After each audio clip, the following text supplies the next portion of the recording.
बिस्मिल्लाहिर्रहमानिर्रहीम। अस्सलामुअलैकुम दोस्तों, नई वीडियो में खुश आमदीद। दोस्तों, अरब ममालिक ने अपनी बर्बादी का संगे बुनियाद रख दिया। मुसलमानों की सरजमीन मुकद्दस पर यहूदियों का बैड डन कायम होने जा रहा है। दोस्तों, इसके हवाले से नबी पाक सल्लल्लाहु अलैहि वसल्लम की हदीस मुबारका क्या है कि जब ऐसा होगा तो उसके बाद हालात कैसे पैदा होंगे। वीडियो की तफसील में जाने से पहले आप देख रहे हैं हकीकत की दुनिया डॉक्टर अली के साथ। हमारा चैनल सब्सक्राइब करके घंटी के निशान को दबाना मत भूलिएगा। इस वीडियो को ज्यादा से ज्यादा फेसबुक, व्हाट्सएप और सोशल मीडिया पर शेयर जरूर करें। शेयर और लाइक करने के साथ साथ कमेंट बॉक्स में पाक फौज जिंदाबाद, पाकिस्तान पाइंदाबाद और पाकिस्तान के गुमनाम हीरोज को सलाम का नारा कमेंट जरूर कीजिएगा। दोस्तों, आले सऊद ने अपने इक्तदार को तूल देने के लिए क्या क्या पापड़ नहीं बेले। नबी पाक सल्लल्लाहु अलैहि वसल्लम की तमाम तालीमात को पसे पुष्ट डालते हुए सहूनी आकाओं की खुशनुदी हासिल करने के लिए तबाही का आखिरी काम भी कर डाला। दोस्तों, आज की वीडियो में हम वो तमाम अहादीस भी आपके सामने पेश करेंगे जिसकी रूह से इस तरह का काम होने के बाद हालात कैसे पैदा होने वाले हैं।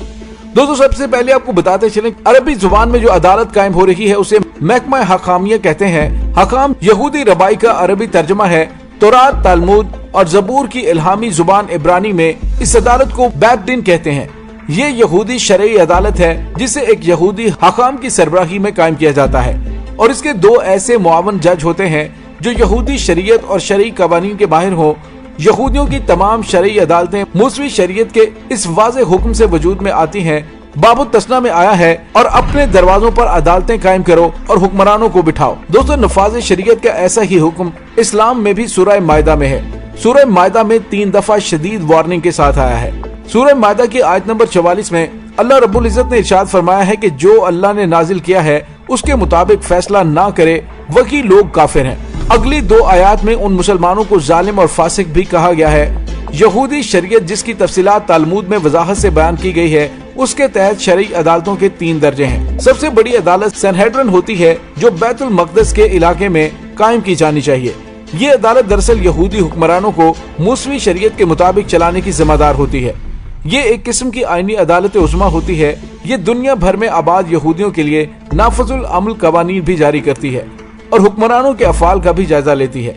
ये अदालत 358 ईस्वी तक मुसलसल काम करती रही, लेकिन फिर बाज़नतीनी हुक्मरानों ने उसे खत्म कर दिया।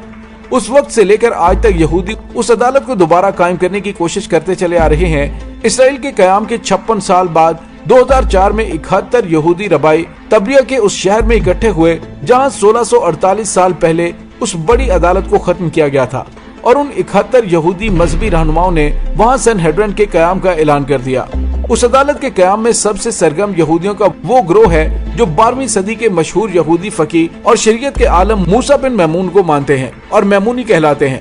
दोस्तों, यहूदी शरई कवानीन की फिकी तरतीब और तदवीन यूसुफ बिन इब्राहिम कारो ने 13वीं सदी ईस्वी में की थी। उसकी बनाई हुई फिकी तदवीन की नई कायमशुदा अदालतों में मार्च 2010 में बहैसियत कानून नाफिज कर दिया गया है। इस अदालत के जेरे साया दूसरी सतह की अदालत को सनहेड्रिन कताना कहते हैं। यहूदी फिका के मुताबिक कोई ऐसा गांव जिसकी आबादी 230 अफराद तक पहुंच जाए वहां ऐसी अदालत जरूर कायम होनी चाहिए।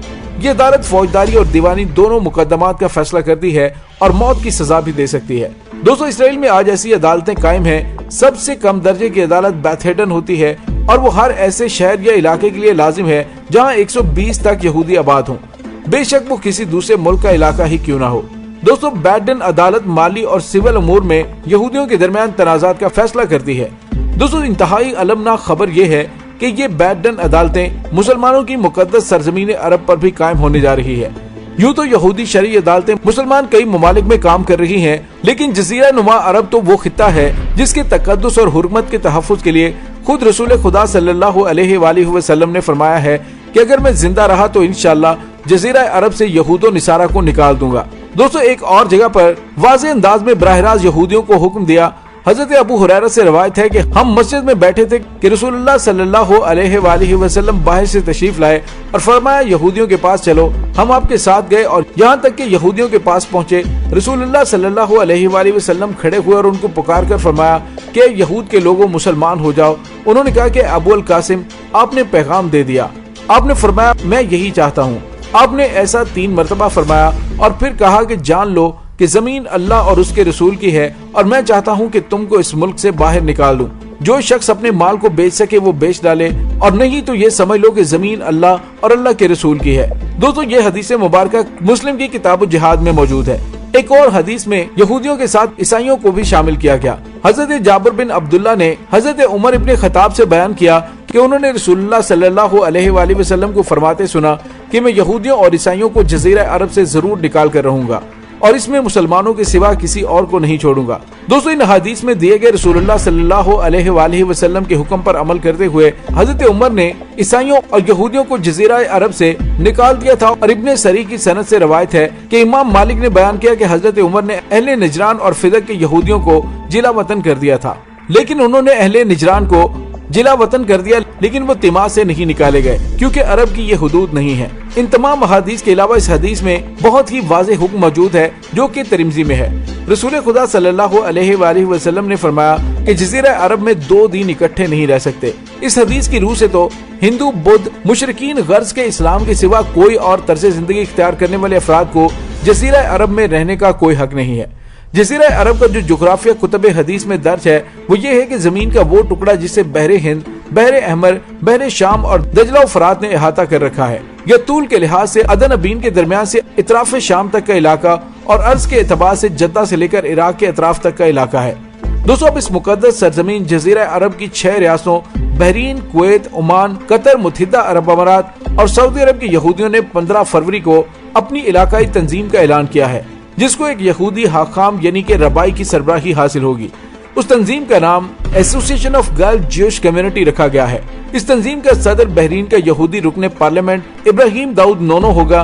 ایلی عبادی آج کل نیو یارک میں رہ رہا ہے، لیکن وہ اس مقصد کے لیے فوراً متحدہ عرب امارات منتقل ہو رہا ہے۔ دوستو یہ شخص بیروت میں پیدا ہوا، میکسیکو میں پلا بڑا اور اب نیو یارک میں ایک اہم یہودی اسکالر کی حیثیت سے رہ رہا ہے۔ اس نے متحدہ عرب امارات روانگی کے وقت کہا ہے کہ ایسا لگتا ہے کہ میں اپنے گھر واپس جا رہا ہوں۔ جس خطے میں پیدا ہوا وہ زبان جو میں نے سب سے پہلے بولی اور جن روایات میں پلا بڑا۔ دوسرے یہودی علاقائی تنظیم کے قیام کے ساتھ ہی ایک اہم ترین اعلان یہ ہوا ہے کہ متحدہ عرب امارات میں تیسری سطح کی یہودی شرعی عدالت بیت دن کے قیام کا اعلان بھی کر دیا گیا ہے، جس کا سربراہ بھی یہی یہودی ربائی ایلی عبادی ہوگا۔ دوستو اس ربائی کے ساتھ 2 فقہی ماہرین بھی اس عدالت کے لیے متحدہ عرب امارات منتقل ہو رہے ہیں۔ یہ یہودی شرعی عدالت یہودیوں کے سول اور مالی معاملات سے متعلق فیصلے کرے گی۔ ان بدلتے ہوئے حالات کے بعد خطے میں جو گھمسان کا رن پڑنے والا ہے اس کی خبر نبی پاک صلی اللہ علیہ وآلہ وسلم 1400 سال پہلے ہی دے چکے ہیں۔ اور دوستو اب یوں لگ رہا ہے کہ عرب ممالک جن کو اللہ پاک نے تیل کی دولت سے مالا مال فرمایا اور ان پر اپنی رحمتوں کی برسات کی، اب ان کی حرکتوں اور نافرمانیوں کی وجہ سے وہ تمام نعمتیں ان سے روٹنے والی ہیں۔ دوستو یا دوسرے لفظوں میں یوں کہیے کہ عرب ممالک نے اپنی تباہی کے پروانے پر دستخط کر دیے ہیں، جس کے اثرات بہت جلد سامنے آنا شروع ہو جائیں گے۔ دوستو اس کے ساتھ ہی ڈاکٹر علی کو اجازت دیجیے، انشاءاللہ بہت جلد ملتے ہیں ایک نئی ویڈیو میں۔ تب تک کے لیے اپنا بہت سارا خیال رکھیے گا۔ پاک فوج زندہ باد، پاکستان پائندہ باد، پاکستان کے گمنام ہیروز کو سلام، اللہ وارث۔